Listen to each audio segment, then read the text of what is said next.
بسم اللہ الرحمن الرحیم۔ گمنام ہیرو کے معزز ناظرین السلام علیکم۔ دوستو لائک ضرور کر دیا کریں، شکریہ۔ آئیے چلتے ہیں کہانی کی طرف۔ ٹھیک ہے، تم ہمیں ادھر ساہیوال کے ادھر ادھر کہیں اتار دو، چھانگا مانگا ٹھیک رہے گا۔ جنگل میں تم رپوش ہو سکتے ہو، نہیں ادھر ہم نہیں اتر سکتے، وہاں فوج موجود رہتی ہے، ابھی نے کہا۔ اس وقت تک ہم ہوائی اڈے سے نکل کر جنوب کی طرف بڑھ چکے تھے۔ بھاٹیا اچانک پریشان ہو کر بولا، ان لوگوں نے شاید ہمارے پیچھے ہیلی کاپٹر لگا دیے ہیں، میں ان کی آواز سن رہا ہوں، انہیں کہو وہ واپس چلے جائیں ورنہ ان پر ہم گولی چلا دیں گے۔ آبی نے یوں ہی جوش میں کہہ دیا۔ بھاٹیا ہنسا، کوئی مشین گن ہے تمہارے پاس؟ یہ پستول تمہارے کام نہیں آ سکتے، تم یہ بلی چوہے کا کھیل ختم کرو اور ہمیں چھانگا مانگا کے جنگل ہی میں اتار دو۔ آبی سٹ پٹا گیا، اب مشکل ہے، وہ لوگ ہمارے تعاقب میں ہیں، پھر کیا کرو گے تم؟ میں سرحد پار کر سکتا ہوں، وہ مجھے روک نہیں سکتے، مگر خیر میں تمہیں کسی محفوظ جگہ پر اتار دوں گا، ان کو تو واپس جانے دو گے؟ ہاں، ہمیں ان سے کیا لینا ہے؟ بنڈاری صاحب ہم معافی چاہتے ہیں، آپ کو ہم نے بہت تکلیف دی ہے۔ آبی نے پہلی بار بڑے رسان سے ان لوگوں کو مخاطب کیا۔ بنڈاری نے کوئی جواب نہیں دیا، اس کے ہونٹ خشک ہو رہے تھے، پیاس نے اسے بھی نڈال کر دیا تھا اور ہمیں بھی، مگر پانی کی ہمارے پاس ایک بوند بھی نہیں تھی۔ بھاٹیا نے چھانگا مانگا کا جنگل پیچھے چھوڑ دیا تھا۔ چٹکی چاندنی میں نیچے کا سارا ماحول بہت ہی پر اسرار اور خواب ایسا نظر آتا تھا۔ یہاں اترو گے تو مارے جاؤ گے اور ہمیں بھی لے ڈوبو گے، میں تمہیں ادھر چولستان میں اتار دوں گا، چھانگا مانگا محفوظ جگہ نہیں ہے۔ بھاٹیا نے کہا، اسے بھی احساس ہو چکا تھا کہ اس علاقے میں پاک فوج موجود ہوگی۔ اتنے میں دو ہیلی کاپٹر ہمارے دائیں بائیں ذرا بلندی پر اڑتے ہوئے آگے نکل گئے۔ بھاٹیا بہت سراسیمہ ہو رہا تھا، وہ اپنے ہیلی کاپٹر کو ایک دم نیچے لے گیا۔ کچھ ہی دیر بعد ہم چھانگا مانگا سے بہت آگے نکل چکے تھے۔ وہ جنگل یہاں سے وہاں تک یوں پھیلا تھا کہ اس کے اندر ایک پوری فوج سما سکتی تھی، مگر اس میں میرے اور آبی کے لیے کوئی جگہ نہ تھی، کیونکہ جا بجا ہمیں وہاں فوجی گاڑیاں اور سازو سامان ادھر ادھر پڑا نظر آ رہا تھا۔ بھاٹیا جنگل سے ہٹ کر آگے نکلا اور پھر اس نے پرندے کی پرواز پر چل کر ہیلی کاپٹر کا رخ ہارون آباد کی طرف موڑ دیا۔ وہ مجھے یہی بتا رہا تھا، اس نے ہیلی کاپٹر کی تمام بتیاں بجھا دی تھیں۔ ہمارے تعاقب میں جو ہیلی کاپٹر آ رہے تھے وہ ہماری نظروں سے اب اوجھل ہو چکے تھے۔ اچانک کسی نے بھاٹیا سے فون پر رابطہ قائم کیا، ملتان سے کوئی اس سے مخاطب تھا۔ بھاٹیا نے کہا کہ وہ دہشت پسندوں کے حکم سے مجبور ہو کر پھر بھارتی سرحد کی طرف بڑھ رہا ہے، اگر کسی نے ہیلی کاپٹر کو روکنے کی کوشش کی تو بنڈاری خاندان موت کے گھاٹ اتر جائے گا۔ بنڈاری اپنی بیوی اور بیٹی کے ساتھ بیٹھ کر بیٹھا تھا اور اب وہ قدرے مطمئن نظر آتے تھے۔ بھاٹیا کافی دیر تک ایک ہی سمت میں آگے بڑھتا رہا اور پھر اس نے اچانک لکو تک صحرا پر سے پرواز کرتے ہوئے ہیلی کاپٹر کو ایک ویران جگہ پر اتار دیا۔ یہاں سے وہاں تک چاروں طرف ریت ہی ریت پھیلی نظر آتی تھی۔ ابھی پریشان سا ہو کر اس صورتحال کا جائزہ لے رہا تھا، بولا، بھاٹیا تیرا کیا خیال ہے؟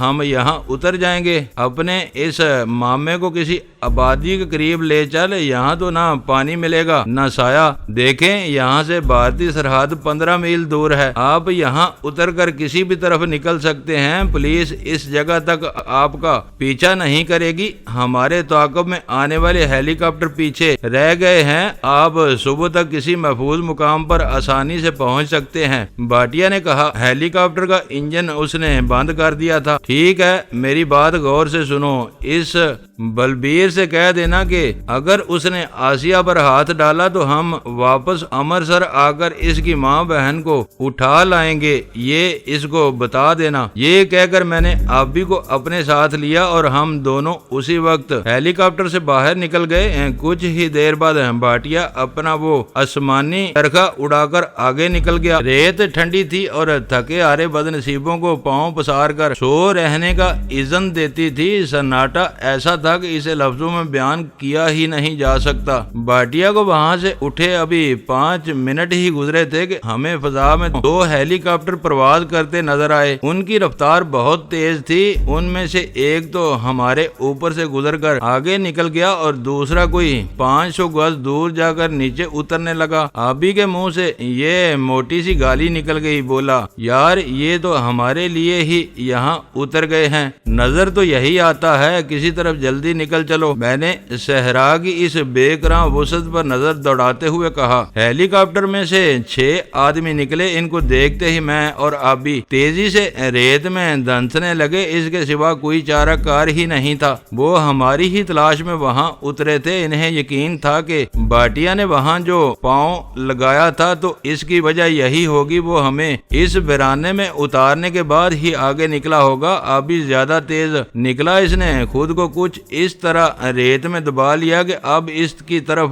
ناک ہی باہر نظر آ رہی تھی۔ میں نے بھی جوں توں کر کے خود کو اس پردے میں چھپا لیا جو ذرا ذرا ہو کر صحرا بن چکا تھا۔ روشنی کا تیز دار نیزہ اب چاروں طرف گھوم رہا تھا۔ وہ لوگ پھیل کر ہمیں ڈھونڈ رہے تھے۔ آبی کے مشورے ہمیشہ ہی میرے لیے مفید رہے ہیں۔ اس نے جلدی جلدی گڑھا کھود کر خود کو اس میں گرایا تھا۔ میں نے بھی اس کے نقشے قدم پر چل کر ریت اپنے اوپر اس طرح ڈالی کہ ہم صحرا کا حصہ بن گئے تھے۔ سانس لینے کے لیے ایک مجھے اپنی ناک ہی ننگی رکھنی تھی اور وہ کوئی مشکل کام نہیں تھا۔ ہیلی کاپٹر میں سے لاہور پولیس کے اہلکار اترے تھے۔ وہ وہیں سے ہمارا پیچھا کرتے چلے آ رہے تھے۔ اب وہ چاروں طرف پھیلنے کے لیے آہستہ آہستہ ہمارے قریب ہو گئے تھے۔ ایک آواز میرے کانوں میں پڑی، اگر کوئی یہاں اترا ہے تو اسے ادھر ہی ہونا چاہیے جناب، ہو سکتا ہے وہ ریت میں دب گئے ہوں۔ نہیں، 2 منٹ کے اندر وہ ریت میں کیسے گھس سکتے ہیں؟ ان کو ڈھونڈو، یہ ٹارچ مجھے دے دو۔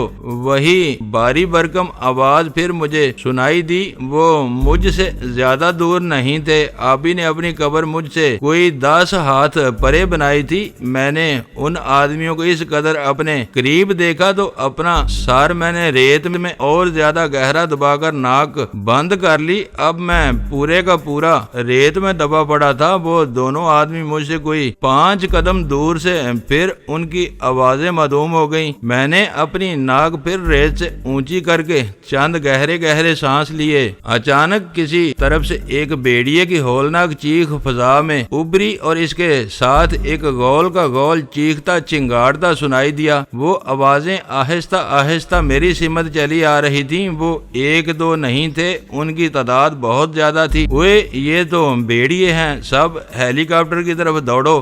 ایک آدمی نے بلند آواز سے اپنے ساتھیوں کو خبردار کیا اور پھر تڑ تڑ گولیاں چلنے لگیں۔ ان لوگوں نے بھیڑیوں کے گول پر گولی چلا دی تھی۔ کئی بھیڑیوں کی دلدوز چیخیں فضا میں بکھر گئیں۔ انہوں نے چند بھیڑیوں کو گرا تو لیا تھا مگر وہ شاید درجنوں کی تعداد میں تھے۔ ان کی ہولناک گھراہٹ چاروں طرف گونج رہی تھی۔ پھر مجھے یوں محسوس ہوا جیسے وہ غضبناک ہو کر ان لوگوں پر پل پڑے تھے۔ گولیوں کی آواز پھر فضا میں ابھری، چند اور دلدوز چیخیں مجھے سنائی دیں اور پھر یوں لگا جیسے بہت سے درندے میرے اوپر سے گزر گئے ہیں۔ وہ جوش انتقام میں اندھے ہو کر ان پولیس کے سپاہیوں پر پل پڑے تھے۔ میرے اوپر سے کئی اور بھیڑیے گزر گئے اور میرے بدن پر پڑا ریت کا پردہ ادھڑنے لگا۔ کوئی 10 سیکنڈ تک تو میں یہی سمجھا کہ کوئی بھیڑیا اپنے پنجوں کے نیچے میرا جسم محسوس کر کے مجھے ادھیڑ ڈالے گا، مگر نہیں، وہ گزرتے چلے گئے۔ میں شاید ان کی راہ میں لیٹا تھا۔ دوسری طرف سے گولیاں مسلسل چلائی جا رہی تھیں۔ پھر مجھے کسی آدمی کی بھیانک چیخ سنائی دی۔ بھیڑیوں نے کسی سپاہی کو ادھیڑ ڈالا تھا۔ میں نے سر اٹھا کر دیکھا تو میرے اوسان خطا ہونے لگے۔ وہ بھیڑیے میرے اوپر سے گزر کر آگے نکل چکے تھے اور اب وہ ہیلی کاپٹر کے ارد گرد پھیلے سپاہیوں پر درجنوں کی تعداد میں یکجا ہو کر حملہ آور ہو رہے تھے۔ چاندنی سے برے صحرا میں میں نے دیکھا کہ وہ بہت سے بھیڑیے کسی انسانی جسم کو